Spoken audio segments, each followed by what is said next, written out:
Probably 12 years ago, Benedict told me to meet him at the store. We have a TASCHEN store in Beverly Hills. And I went there and we went up on the roof where there's outdoor seating.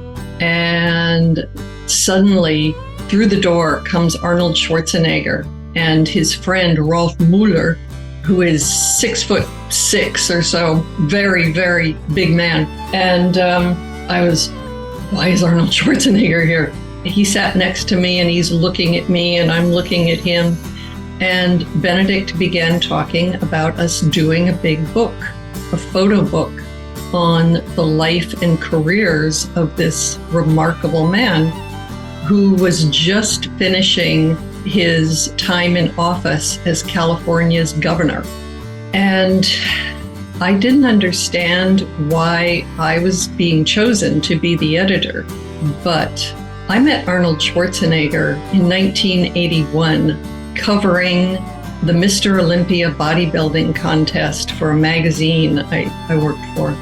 And I had my picture taken with him and looked at him and listened to him, watched the contest, and I was so impressed that I went home and I joined a bodybuilding gym, the first bodybuilding gym for women in New York City.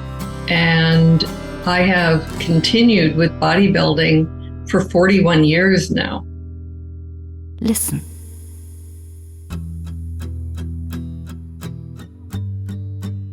Listening is natural because we do it continuously. My name is Daniela Drux. I'm a journalist, and Alexander Drux and we have created a lot of stories. If you are listening with us, you can hear a lot of sounds. Dian Hanson. She's an American writer, creator and editor, and she lives in Los Angeles. And she has worked more than 10 years together with Arnold Schwarzenegger. During the last years, she has created the 2 books Arnold, a biography and a photo book. TASCHEN, the famous publisher, the founder is Benedict Taschen, has published it. In Europe, it is afternoon time. In LA, it is a wonderful morning for Dian Hanson. Listen, life is an adventure, and this is for the audience. The first bodybuilding gym for women in New York City. And I have continued with bodybuilding for 41 years now. I'm not really muscular like I once was because now I'm old, but I just came from the gym. I was just at the gym before we talked, and it became a part of my life. And that was all from the inspiration of Arnold Schwarzenegger.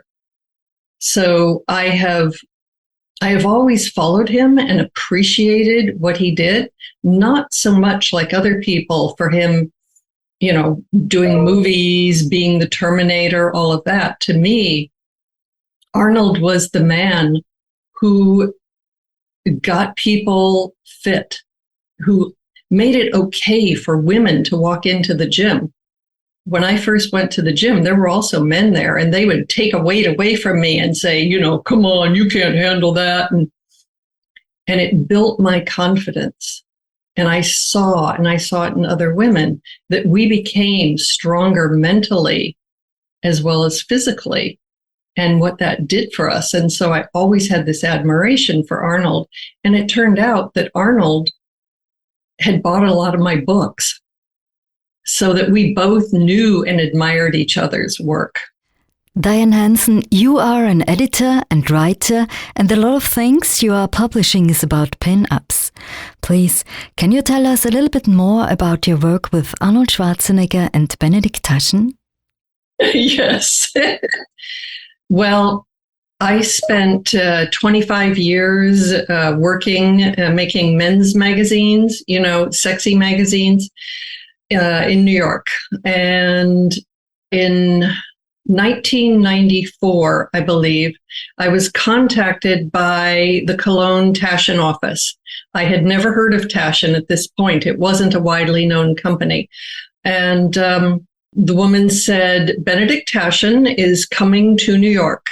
He is going to have dinner with you. You will choose a restaurant and you will let me know the restaurant and the time, and you will meet him there. And I was just shocked. I had no idea what this was about. I asked around. People said, oh, yeah, he's this young publisher starting out. He's kind of scandalous, for the kind of books he does.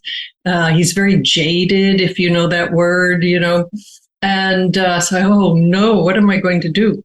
So I chose a restaurant where all of the waitresses were men dressed as women. I thought, oh, this will be good. He's very jaded. And he shows up. He was about 31 years old. He was impeccably dressed. He was shy.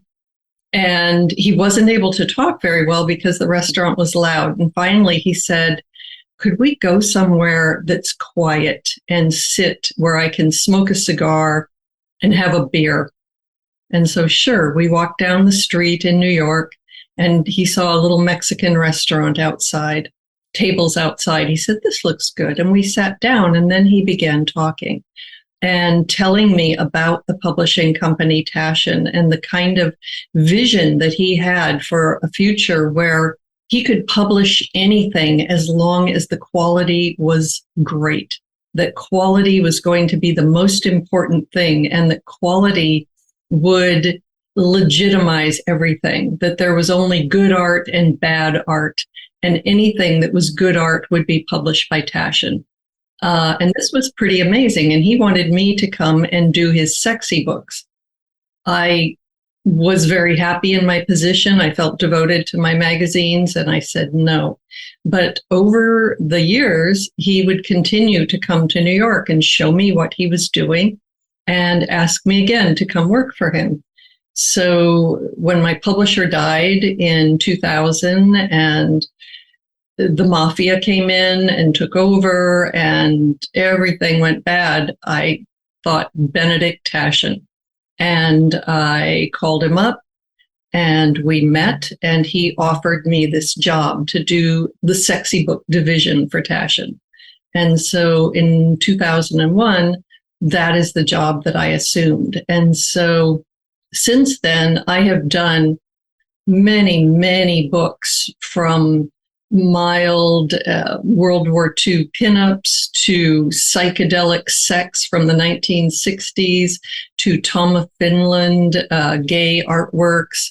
I have just covered everything that touched on erotica in any way, which is why it's strange that I'm doing a book on Arnold Schwarzenegger 10 years ago, over 10 years ago, almost 12 years ago now.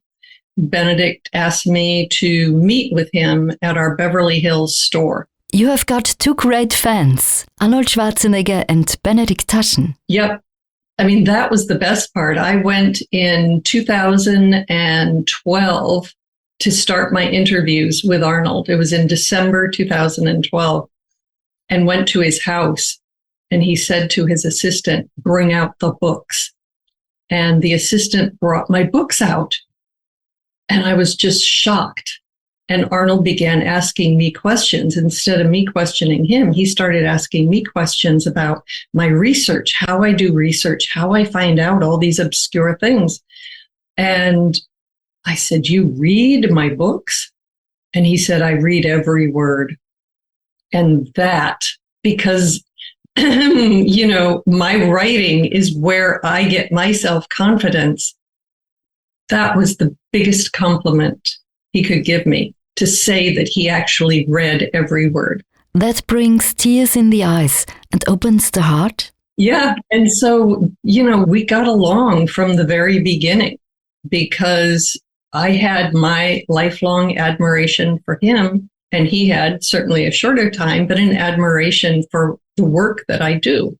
So it just made us happy to work together from the very beginning. He also has a wonderful sense of humor, and he turns everything into a joke. And that's what I do. So the two of us, we just there joking back and forth the whole time. The German publisher Benedict TASCHEN and you met each other in 1994 in New York City. He said about you, she's my finest editor on the job. This is a big compliment. Everything is big around you. Arnold Schwarzenegger, Benedict Taschen, and the books. What kind of emotions do you have about this?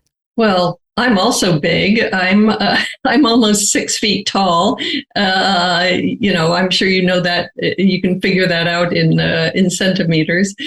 I think I am like them in some ways. I never finished high school. I never went to college. I simply left home at an early age and went out into the world to make my living and to take advantage of the opportunities that came to me. I did not have a vision like they did, but I had a willingness to take chances and to leave what I was doing and do something entirely new when it looked better, and to do it fearlessly. And so, in a way, compliments don't really matter that much to me. My security and my satisfaction comes from my work, comes from knowing that my work is good, that I've never needed other people's approval, because for much of my life, I didn't get other people's approval. I was the tallest child in my school in the 2nd grade. I was taller than my kindergarten teacher. I grew until I was 12 years old and then stopped. So I was separate from the other children. I was kind of an outcast. I didn't have many friends. And that helped me to find meaning in my work and within myself, so that other people's approval has never been necessary. I work alone all day. I write. And when I get up in the morning, the thing that I think about is what I'm going to write that day. And the enthusiasm for doing the research and doing that writing. And when I do it well and I look at it, that's what matters to me more than anything else in the world, is that feeling I have that I really did it well. But I will say, I value Benedict's friendship, and I tremendously value the friendship that I have with Arnold Schwarzenegger after working together for 10 years. He is a remarkable, supportive friend. Did Benedict Taschen bring your life at the point? Actually, in the beginning, I was very intimidated to do books. I had never done books. I had done magazines that can be done very quickly. And if a magazine isn't good, it disappears in a month. But a book is forever. So it was very intimidating to start doing books. But Benedict made me comfortable with it by telling me, I don't want you to change the style of what you do. We will just produce it better and for eternity. We will take what you're doing and we will make it something that people will be proud to have on their coffee table. I lived in New York at the time, and a big change was when TASCHEN opened its American offices in Los Angeles in 2002. That gave me the opportunity to come to California. That was a big change and a good change for my life and for doing the kind of work that we do, because TASCHEN was not respected in New York. New York is the center of old traditional publishing in America. And they see this young German coming in with no background, who just started his own company at age 18. You know, they see him as a newcomer who's breaking all the rules. And so he wasn't very well accepted. But Los Angeles is a new place. You know, it's only 100 years old. You know, we have no history here. And so people who come here with no history and become big successes are what the city is built on. So we fit in very well when we came to Los Angeles. Are these two men similar, Arnold Schwarzenegger and Benedict Taschen? Yeah. There are a lot of similarities between Benedict and Arnold. Both of them started very early in life to make their mark on the world. Benedict began buying and selling comic books at age 15 and building up the money and the credibility that would help him start his company at 18. Arnold Schwarzenegger began weightlifting and bodybuilding at age 15 to build the career, the first career that would launch all his other careers. So they were both very driven from a very early age, with a singular vision of where they wanted to go in life. And those are always the people who succeed. Neither one of them went to college. As Benedict said, there was no time. I had other things to do. For Arnold, he was a poor boy. There wasn't money for college. He used his body to elevate himself and to bring himself to the US, which is where he saw opportunity for him. He then went to night school and studied business so that he could, make even more money, make even more success. But they have this same thing of being successes from a very early age. And that shapes a personality. It gives them confidence that they can do anything. And they since have done everything that they ever set out to do in their lives. The two incredible books you have done for Arnold Schwarzenegger, the biography Arnold and the big photo book, both from TASCHEN. If someone orders the books, how heavy are they? And I have seen the books are coming with gloves. Yes. There are two books. There is one that is, and I know everything in inches, 18 and a half inches high, so like this high. And that one is about 350 pages.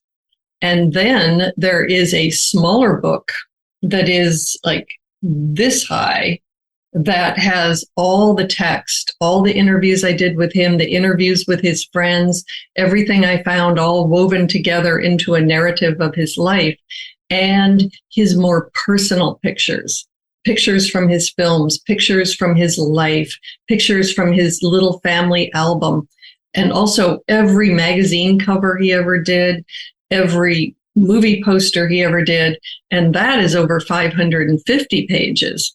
So then these nest together, and we have a stand that is modeled on a 1971 chair that was made to look like the top of a Greek pillar. And because he was 7 times Mr. Olympia, he was the god of Olympia, we put him on this pillar.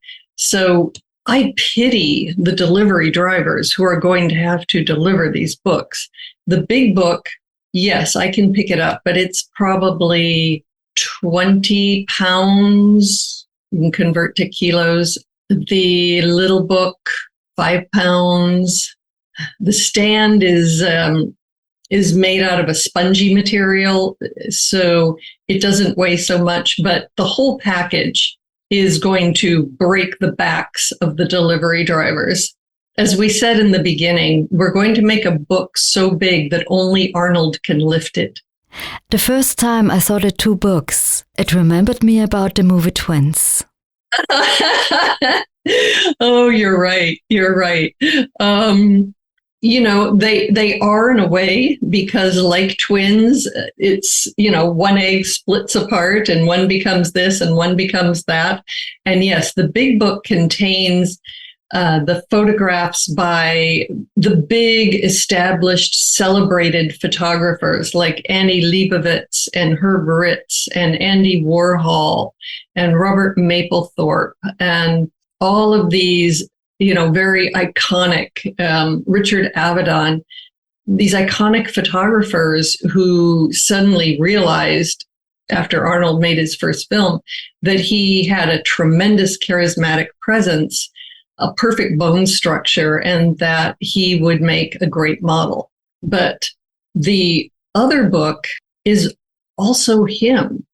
It's all of his human side. I would say what you get in the big book is the icon, the symbol of Arnold. And what you get in the small book is Arnold the human. And in the smaller book, are there stories? I wrote the book in a conversational form. I interviewed Arnold 5 times, each time over several hours to get his information. I went back later to fill in more so that, I have everything from him. And then I go through it and I see who he mentions, who are the people who are important in his life. And then I started contacting them and interviewing them. So other bodybuilders, film directors, people who were co-stars. In some cases, I could not get to people, or people had died. So then I had to search out old interviews they'd done and take snips that would fill it in. So as you go through it, it's as if you have a room full of people talking about Arnold with Arnold. It must be an extraordinary job to work with these two men, Arnold Schwarzenegger and Benedict Taschen. It was. And not least because both Arnold and Benedict are very, very busy people. And Arnold travels constantly. Benedict travels constantly. Arnold would be doing films. He would be doing other projects. Benedict would be doing other books. And so I was always having to say, I need to sit down with you. I need to show you what I'm doing. You need to look at this. This is a large part of why it took 10 years, was trying to get them to sit down and look at what I had done and what I was offering. And I collected between 4,000 and 5,000 photos. And then we had to narrow this down. And Arnold had to let me know which ones he liked. And Benedict had to let me know which ones he liked. Then I had a designer who had his own opinions. There were actually 4 different designers who worked on the book. So each one would have his own opinions about what he liked, and then another one wouldn't like that. And we went along. We would have the book all put together, and then it would get torn apart again, and it would get put together in a new shape. And of course, during this time, Arnold was changing. Arnold's career was changing. When we began, he had spent 7 years as governor. So he wasn't doing movies. He wasn't doing anything but that. And when he left the governor's office, he was uncertain about what he was going to do in the future. He started immediately doing films, but films weren't enough and never have been enough for him. So he started spreading bodybuilding and sporting events across the world. A lot of things that people don't know about Arnold. He puts on sporting events, sporting competitions that draw more contestants than the Olympics. And he doesn't do this every 4 years like the Olympics. He does this every year. So, which is a huge job. He also realized that though he didn't want to run for a political office again, he needed to stay in politics. And so he has a Schwarzenegger Institute here to try to solve political problems, where people come together to think of ways to solve political problems, and not just in the US, but around the world, because he's a man of Europe as well as a man of the US. So he's particularly concerned with climate change, and he's concerned with climate change in the US, but also in Africa, in Europe, in Asia, in India. He's concerned with climate change all over the world. So he is involved in all of these things. And as this evolved, the book had to evolve. So we had to keep changing things to keep up with what Arnold was doing. You decided special colors for the books, turquoise and gold. Why did you use these colors? This was Benedict's choice, and we did a book before this on Pompeii, the ancient city of Pompeii. As they began excavating Pompeii and cleaning everything off and actually getting down to and discovering what the original colors were that were used in their artwork, they found that they had very distinctive strong colors. And there was this blue color, and there was a kind of red, pink, orange color that they used over and over. And these colors were used across the ancient world. So they were used in Greece, they were used in Rome, they were used in the ancient world that would sort of match with this idea of Arnold as an Olympian god.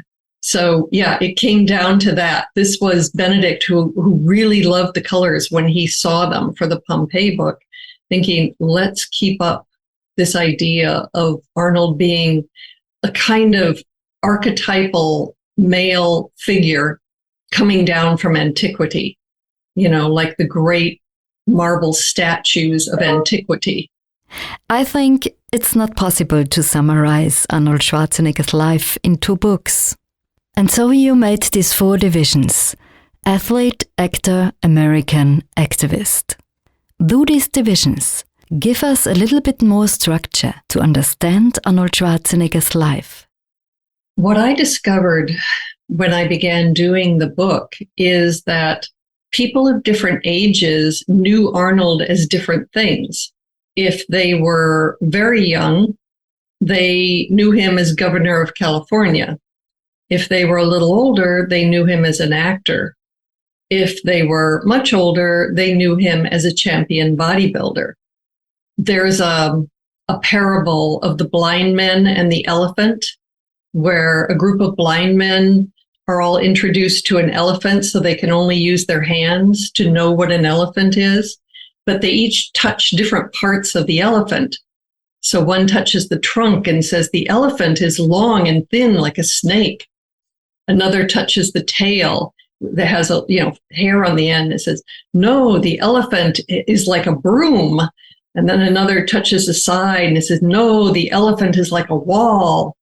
So they go on like this. The truth is, of course, the elephant is all these things. And this is what we were trying to bring together in this book and show people. Arnold is all of the careers that he has had. And these together make up the man he is. Now, in the beginning, we were going to just do 3 chapters because he was just coming out of political office. So it was like, okay, those are his 3 careers. That's the end of it, politics.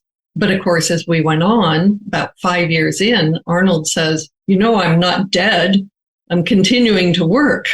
You need to cover what I'm doing now. And so we had to wait till the book was essentially finished to take in everything that Arnold had been doing since leaving the governor's office. And what he has been doing just in the last 2 years or so has become so much larger than what he was doing, say, 8 years ago, 5 years ago, because his politics have expanded and he started directly reaching out to the world on social media with his videos, his very powerful videos about social issues that apply to everyone. And so, each time we'd think we were done, then when he first came out with his first video, we said, we have to include this in the book. And then are there going to be more? Well, yes, there are going to be more. So we had to keep delaying. Then we found out they were going to do a 3-part documentary of his life. And at the same time, he's starting, for the first time ever in his life, a television series. It was like, okay, we need to coordinate. So this finally allowed us to stop doing the book because I coordinated with the people at Netflix to have the book premiere around the same time as these things so that we could all work together. And I don't know if people there are seeing the documentary of his life on Netflix, but the book is in it. We had to make a special edition of the book because the book was not completed yet that they could use in the documentary and to tie it all together so that we could all, make it one huge presentation just ahead of his 75th birthday. When I wake up every morning, I have the same thought. I'm the luckiest son of a bitch alive. Arnold said these words. What do you think about these words? Is he right? It is printed on the backside of one of the books. Oh, I do. And the funny thing is his choice of words, because if you take it literally, that would be an insult to his mother. And Arnold loved his mother more than any man ever loved his mother. Arnold was really shaped by his mother's strength and determination, and everything that she did, right after the war, having these two children, what she did to care for the family and bring them up and instill these values in them. Arnold's friends said everything in Arnold comes from his mother.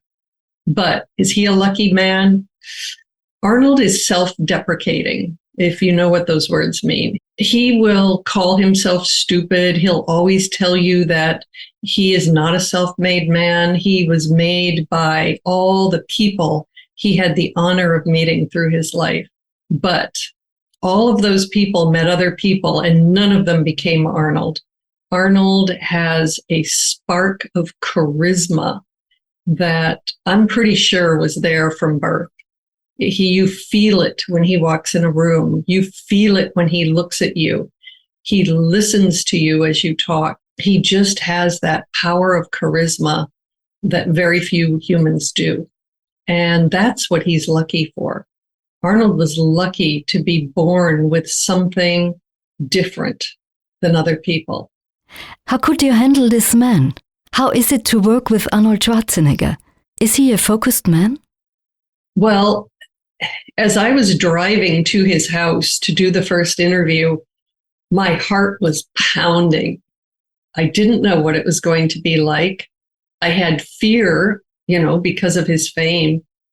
But when I walked in and he had the books brought out and he started asking me questions, and then he began immediately telling funny stories and getting up and acting them out and, striding around the house and telling all these jokes and things, I just saw right away our personalities mesh together.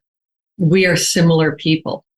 And he made me feel at ease with him, and he made me feel happy to see him.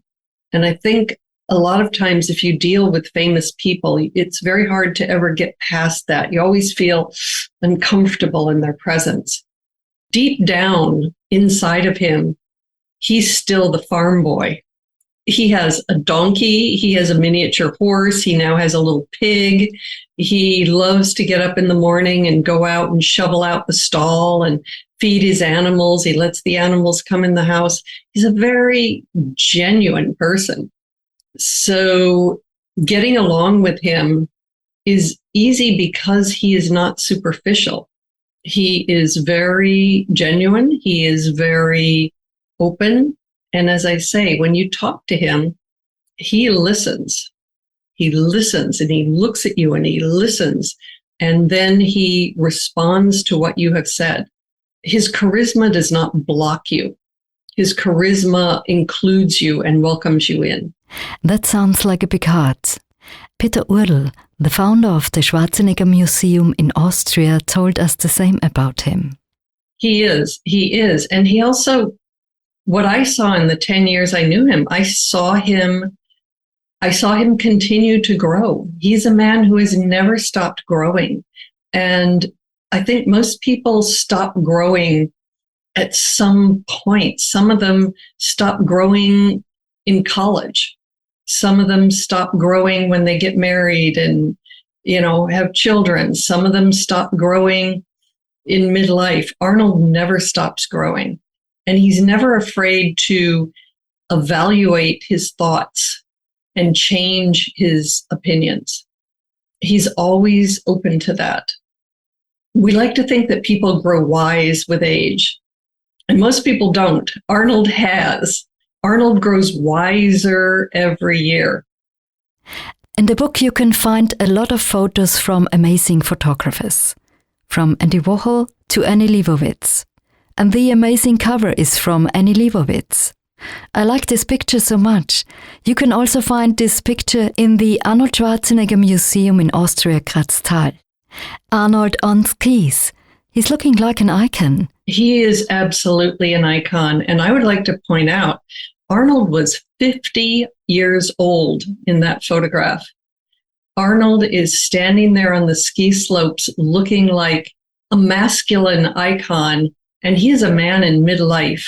You know, we tend to have this worshipful youth culture, but Arnold is there showing, you know, true masculinity at the age of 50. Things that Arnold told me as we interviewed is that anywhere he goes in the world, people know who he is. He has a great story about James Cameron, who made the first and second Terminator movies and made the movie Titanic that is so famous. James Cameron in the 90s asked him to go with him on a trip into the Amazon jungle. And so they're flying in a little airplane following the Amazon River into the jungle. And James Cameron is taunting him and says, "This is going to be hard for you, Arnold. You're going somewhere where no one knows who you are. You know, there's going to be a new experience. No one will know who you are." And then as the plane is landing on the Amazon River, they start hearing a rhythmic noise, a pounding noise. And then as the propellers cut out, they hear chanting, "Arnold, Arnold, Arnold." He said the people were living in huts.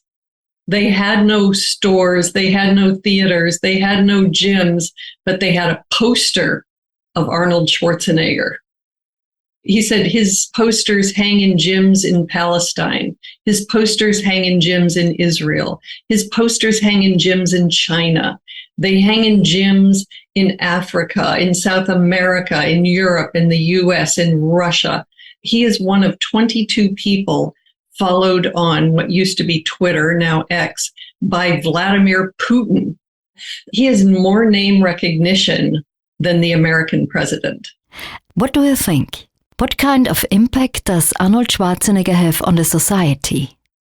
Is he a role model? He is a very inspirational model. I will say this, every time I have gone to see Arnold for interviews or to go over stuff at his office, whatever it was, and sometimes he would be in a cranky mood or he would be distracted or something, but every time when I would get up to leave, he would say, "Diane, you are doing great work. You are a great writer. I am so happy with what you're doing. Keep doing it. Keep going. We're going to make a great book." So every time he left me feeling good about myself. And this is his nature. And these are things that are not publicized, not even publicized here in Los Angeles. For the last 20 plus years, he's gone every Thanksgiving with a truckload of turkeys that he has bought himself to a poor neighborhood in LA, and he distributes turkeys to the poor people. At Christmas, he goes back to the same, it's a youth center. He goes back to the same youth center and he has bought toys and he distributes toys to the poor children. He doesn't publicize this. He doesn't make a big deal. I had a really hard time finding photos of this because he doesn't advertise it. He gets pleasure out of helping people. You know, he's definitely a role model for fitness and strength and personal acceptance and things like that. But he really should be a role model for helping other people and using your fame, which he has said over and over. Famous people have tremendous power. They can use it for good or bad. And he made the choice early on to use his fame to help others. How difficult was it to get all rights? And how many famous photographers are in these two books? Well, ultimately, it just takes money. But there were a lot of tough negotiations. Now, the very famous photographers, it's just really money. You know, you have to negotiate. The film studios, it was harder because everyone knows that Arnold is a huge star. everyone knows that Arnold has popularity. And so they would raise the price because it was Arnold. And I ran into this over and over. I'd say for somebody, but I licensed a photo from you for another book for half this price. They say, yes, but this is Arnold. The more difficult thing was tracking down the early photos. In 1968, walked around the city of Munich in November just wearing training trunks to advertise the gym he was working in. There were photos taken. How do I find those photos? How do I track those down? The photographer's dead. The family can't be found. So those were the really hard things. I would like to just to mention one photographer here. Well, two photographers. Albert Busick was the first photographer to start documenting Arnold's life. He had a gym. He had the first gym where Arnold was working, and he saw his potential and he saw how special and different he was. And he began photographing him when he was 16 years old. And he got his own bodybuilding magazine, and he turned out to be a really great, thoughtful, creative photographer. And the best of the early photographs are all from Albert Busick. And some of those photographs went into the big book as well, even though he's not known, because he just had the sheer talent. He's still alive. And I try to mention him as much as possible because Albert Busick, for all of his talent, he let me use the photos for free because Arnold had been so good to him all his life. And the second one is a guy named Artie Zeller, who met Arnold at the plane when he was first flown to LA as a young man starting out to become a bodybuilder. He met Arnold and he photographed him day after day after day for the bodybuilding magazines. And again, nobody knows him outside the bodybuilding world, but he captured so much of who Arnold was in those early days. So there are wonderful photographs by very, very famous photographers, and all that took was money. But there are also photos by really talented photographers that nobody knows. And that took digging and, in many cases, charm. When we look at the book Arnold, was it your intention to show his beauty? Would you like to show a male pin-up? I had presented an idea to Benedict just around the same time that we started the Arnold book, of doing a big, beautifully made, high production book of male bodybuilders, because many good photos have been taken to show them, yes, as objects of beauty. And Benedict said, I have something else in mind. Let's do this other book first. And so, of course, now I've spent all these years and I just thought about it again, that, hey, what about that idea? Because, yeah, now I know where all the photos are. I know how to source all the photos. And there is definitely a book to be done that would appeal to both men and women, showing, the beauty of all these bodybuilders through the ages. How attractive is Arnold Schwarzenegger's life and effect on other people? Well, in the 1980s, fitness became an enormous movement in the United States, and I think in a lot of other countries. That was all Arnold's doing. Arnold said he imagined a time when there were more gyms than supermarkets, and he pretty much accomplished that. None of that would have happened without Arnold. He came in and remade the picture of masculinity in Hollywood. When he first tried to get movie roles, they told him, you're too big, you're too big. Nobody wants to see that anymore. Nobody wants a muscle guy. They want to see intelligent, thoughtful heroes, like Woody Allen. They don't want to see, just some muscle-bound guy. He was rejected for role after role after role until they made the film Pumping Iron. which was really a documentary. And people could see what his personality was. And the minute people saw his personality, they wanted him for everything. So he influenced how men looked in film for 3 decades. Hopefully, his work with climate change is going to also have a huge impact in the world. I think a lot of people don't realize what he's doing with that, but he's funding initiatives all over the world. How closely connected is he with America? We elected him governor in California. We have 2 political parties here, the Republicans, who are seen as conservative, and the Democrats, who are liberal. California is a liberal state, and they still overwhelmingly elected Arnold Schwarzenegger, a Republican, governor, because Arnold is an icon. He has this accent. He's never lost his accent, but he is absolutely an American hero. Dian, what is your inspiration for your life? What's next? A book about the American president? Maybe Arnold Schwarzenegger? He's not sexy.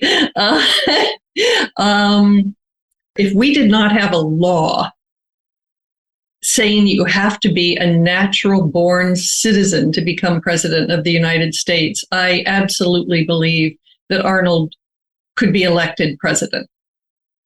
And I believe that he could be a unifying president at a time when our country is deeply, deeply divided. For me, I get into every book I do. I'm currently working on a book of sexy album covers, record album covers, which seems like a silly thing, but I've divided it up into many chapters. I'm not an expert on music, but I am an ardent investigator. And so now I am investigating every form of music. I just finished writing about the origins of jazz, and it's just deeply fascinating. Now I'm starting on electronic music. I don't care for electronic music, but when I start investigating it, I find it goes back to Soviet Russia in 1919 and Lenin using the man who invented the first electronic instrument, the theremin, as a spy and sending him out to other countries to demonstrate his theremin and spy on their industry. And so anything I do consumes me and fascinates me. And that's it. I don't usually go along with, this is what I want to do, because whatever I start doing will become fascinating to me. I have been working on it's called an encyclopedia of sex, but it's more like a whole sex catalog. It's everything having to do with sex in every conceivable area. And this is a long-range project. I've written 50,000 words on it, and there's still so much more to do, like collecting what are the 50 sexiest pieces of classical art, and then write about this and write about the eras and what these symbols mean, what they meant in their time, writing about the different mating strategies. There are only so many. There are 7 mating strategies for every living creature. Who knew? So investigating what every major religion in the world says about sex. So I always have things going on. Let's come back to Benedict Taschen and you. What kind of spirit can we find in the Taschen Publishing House? Everything that Taschen creates is an interest of Benedict's. Benedict is very hands-on, very involved. He often comes up with the ideas. If he doesn't come up with the ideas, then he rejects ideas that he's not interested in, even if he knows that they would be financially successful. He has shaped his publishing company out of the subjects that fascinate him: architecture, art, the sexy books, of course, pop culture, he has made a company that is really his mind and his inner life just turned inside out and turned into books. If you can't click with any of Benedict's interests, you're not going to do well in this company. Has Benedict Taschen got a very open mind? Is he a modern person? He's a very modern person. Yes, he is. But I've also seen Benedict evolve in the nearly 30 years now that I've known him. You know, I met him when he was a young man. Now he's a man in his early 60s, and he is not as reckless as he was. Which is good. He cares more about the text. In the beginning, it was really all about the images and telling stories with the images. And this was one of the reasons that he said he wanted to hire me, because I am actually a good writer. He wanted to give the words more importance in the books. He remains, however, contemporary, and he remains in touch with the contemporary world. When we talk about how people stop growing, he again is a man who doesn't stop growing, and he can't stop growing because the world changes. And if he and the company are going to stay relevant, he has to change with change and be open to changing with change. You as an artist, how can we all create incredible things for the society? Not everyone can. Not everyone is creative. I think that the world has largely stopped valuing creativity, and I think that's a bad thing. In the US, schools are cutting budgets everywhere for art programs, music programs. They see these as unnecessary. The creative people used to be, they were sponsored by the court, they were sponsored by the government, and too many governments now are cutting this out because they don't see how the creative person adds to a society. But creativity is what makes a society evolve. Without creativity, we never change course. And then we are, if I dare use the word, we are at the mercy of the capitalists. We are at the mercy of the people who just are motivated by making money. But humans need art. They need beautiful things. They need music. They need architecture that is inspiring as well as functional in order to be fully human and in order to be happy. And it's kind of a hard time for it. I always wanted to be an artist, but I wasn't good enough. I wanted to draw, I wanted to paint, and I did so from the earliest possible age and thought I was going to be an artist. But when I got into publishing and I saw real artists with amazing talent who still couldn't make a living, I realized, maybe I'd better fall back on the thing that I didn't enjoy that much then. I didn't like writing when I was young. I was always good at it, but I didn't like it. But you have to go where your talent is. And if people feel a creative urge and they want to contribute creativity to the world, they have to look within and not try to push the creativity that they would like to have, but the creativity that is genuinely in them. If you want to be a writer, but you're just not a good writer, find something else. There's another way. Maybe your creativity is simply in inspiring others, in nurturing others and helping to support others. Artists always need a little money. Thank you so much, Dian Hanson, for your time and the interview about you, Benedict Taschen, and Arnold Schwarzenegger.